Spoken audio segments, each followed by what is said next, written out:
நம்ம வள்ளலார் மூலிகை தோட்டத்தில் மூலிகை செடிகள் 600க்கும் மேற்பட்ட மூலிகை செடிகள் இருக்கு.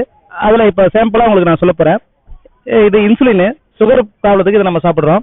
இது காலையில் எம்டி ஸ்டமக்கில் சாப்பிடணும். இந்த இலையை பறித்து சாப்பிட்டாலே சுகர் குறைஞ்சிரும். இது பார்த்தீங்கன்னா விக்ஸ் துளசின்னு சொல்லுவோம். நம்ம இந்த விக்ஸ் துளசி எதுக்கு சார் நம்ம பயன்படுத்துகிறோம்னா சளி இருமலுக்காக பயன்படுத்துகிறோம். இதை காலையில் 2 இலை 3 இலை பறித்து சாப்பிட்டா சளி இருமல் நமக்கு குறைஞ்சிரும்.